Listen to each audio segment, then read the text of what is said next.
ಏನಪ್ಪ ಮಂಡ್ಯದಲ್ಲಿ ಎಲ್ಲ ಹಿಂಗೇನ ಜನ. ಏನಕ್ಕೆ ಹಿಂಗೆ ಹೇಳ್ತಾ ಇದ್ದೀನಿ ಅಂದರೆ, ಜನ ಒಂಚೂರು ಬೇಜಾರು ಮಾಡ್ಕೊಳಲ್ಲ. ಪ್ರೀತಿ ವಿಶ್ವಾಸದಲ್ಲಿ ಅಷ್ಟು ಕೇರ್ ಮಾಡ್ತಾರೆ. ಸರ್, ನಾವು ಮಂಡ್ಯದಲ್ಲಿ ಕೋಮಲ್ ಹೋಟೆಲ್ಗೆ ಹೋಗಿದ್ದು. ಅಲ್ಲಿ ನೋಡಿ ನಾನು ಹಾಫ್ ಬಿರಿಯಾನಿ ಅಂದರೆ ಹಾಫ್ ಪಲಾವ್ ಕೇಳಿದ್ದೆ. ಫುಲ್ ಪಲಾವ್ ಹಾಕ್ತಾಯಿದ್ದಾರೆ, ಅಂದರೆ ಮಟನ್ ಪಲಾವ್ ಇದು ಬಿರಿಯಾನಿ. ಸೊ ಯಾವ ಥರ ಟೇಸ್ಟ್ ಇದೆ ಅಂತ ನೋಡೋಣ ಬನ್ನಿ. ಯಾವುದೋ ಬಿರಿಯಾನಿ ನಾವು ಹೋಗಿದ್ದು ಕೋಮಲ. ಹಾಫ್ ಬಿರಿಯಾನಿನೇ ಇಷ್ಟಿದೆ. ಪಲಾವ್ ಅಂತಾರೆ ಅವರು, ನಾವು ಬಿರಿಯಾನಿ ಅಂತ ಹೇಳ್ತಿದ್ದೀನಿ. ಏನು ಹಾಕಿದ್ದೀನು? ಪೀಸಲ್ಲ ಕಣ, ಮೂಳೆಲೆ. ಇದನ್ನು ಬಿಡಲ್ಲ ಅಂತದ್ದು ಗಡ್ಡೆಗೆ. ಏನೋ ಪೀಸ್ ಹಾಕ್ದಂಗೆ. ಎಷ್ಟು ಪೀಸ್ ಇದೆ ನೋಡೋದ್ರಲ್ಲಿ? ಓ, ಸರಿಯಾಗಿದೆ. ನಲ್ಲಿ ಮೂಳೆ.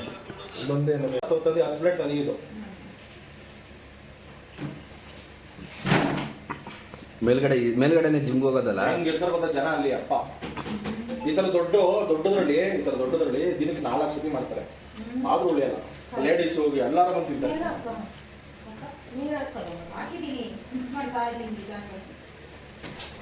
ಅಯ್ಯೋ, ನೆನಪಾಗಿಲ್ಲ ಚೇತನ್. ಒಳ್ಳೆ ಕಡೆ ಹೋಗಿದ್ದ. ಮಳವಳ್ಳಿ ಬಿರಿಯಾನಿ. ಚೆನ್ನಾಗಿದೆ. ನೀನು ನೆನಪಾಗಿಲ್ಲ. ನೆನಪಾಗಿದ್ದೆ ನಿಂಗೊಂದು ಹೇಳ್ತಾ ಇದ್ದೆ. ಇದು ಹಾಫ್ ಬಿರಿಯಾನಿ ನಾವು ಇಬ್ಬರು ತಿಂತಾರೆ. ಅದು 120 ರೂಪಾಯಿ. 140 ಚಿಕನ್ ಬಿರಿಯಾನಿ ಬರಲ್ಲ ಈ ಪ್ರೈಸಲ್ಲಿ ಬೆಂಗಳೂರಲ್ಲಿ. 140ಕ್ಕೆ ಒಳ್ಳೆ ಬಿರಿಯಾನಿ ಅಂತಂದರೆ ನಾರ್ಮಲ್ ಎಲ್ಲ ಕಡೆ ಸಿಗುತ್ತೆ 100 ರೂಪಾಯಿಗೆ. ಒಳ್ಳೆ ಬಿರಿಯಾನಿ ಚಿಕನ್ದು. ಮಟನ್ ಎಲ್ಲೂ ಸಿಗಲ್ಲ ರೇಟಲ್ಲಿ.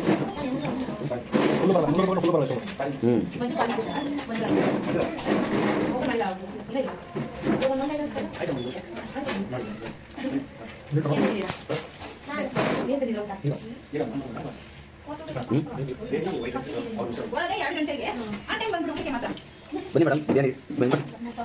ಚಿತ್ರಾನ್ನ ಇದೆ, ಪಲಾವ್ ಇದೆ, ಇದು ಖಾರ ಪೊಂಗಲ್. ಇದು ಏನು ಹಾಕೋದು ನಮ್ಮಮ್ಮ ಮತ್ತೆ ಸರಿ.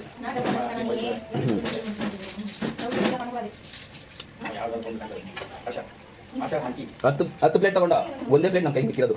ಬರೋಷ್ಟು ಖಾಲಿ ಆಗೋಯ್ತಲ್ಲ ಮಳವಳ್ಳಿಲಿ. ಏನ್ರಿ ಜನ ಇಷ್ಟು ಪ್ರೀತಿ ಮಾಡ್ತಾರೆ. ಇಷ್ಟು ಜನನ ಅಂದರೆ ಏನೇ ಎಕ್ಸ್ಪೆಕ್ಟೇಷನೇ ಇರಲ್ಲ ಅವ್ರ ಹತ್ರ. ಪ್ರೀತಿ ವಿಶ್ವಾಸದಲ್ಲಿ ಅಷ್ಟು ಪ್ರೀತಿ ಕೊಡ್ತಾರೆ. ನೀವು ಎಕ್ಸ್ಪೆಕ್ಟೇಷನ್ ಏನೋ ನಿನ್ನಿಂದ ಸಿಗುತ್ತೆ, ನನಗೇನೋ ನೀನು ಕೊಡ್ತೀಯಾ ಅನ್ನೋ ಆ ಮನಸ್ಥಿತಿನೇ ಇಲ್ಲ ಅವ್ರ ಹತ್ರ. ಜನ ಅಲ್ಲಿ ಏನು ನಾವು ಹೋಗಿದ್ದು ಯಾವುದೋ ಒಂದು ಕೋಮಲ್ ಬಿರಿಯಾನಿ ಅಂತ ಹೋಟೆಲ್ಲು. ಸೊ ಅಲ್ಲಿ ಲೋಕಲಲ್ಲಿ ಫೇಮಸ್ ಇರ್ಬೋದು. ಅವ್ರು ಕೊಡ್ತಾ ಇದ್ದಿದ್ದು ಪ್ರೈಸ್ ಮಾತ್ರ ತುಂಬ ಖುಷಿ ಆಯಿತು. ಅವ್ರೇನೋ ಚಾರಿಟಿ ಟ್ರಸ್ಟ್ ಏನೋ ಮಾಡ್ತಿದ್ದಾರೆ ಅಂತಲೇ ಗೊತ್ತಾಗಲಿಲ್ಲ.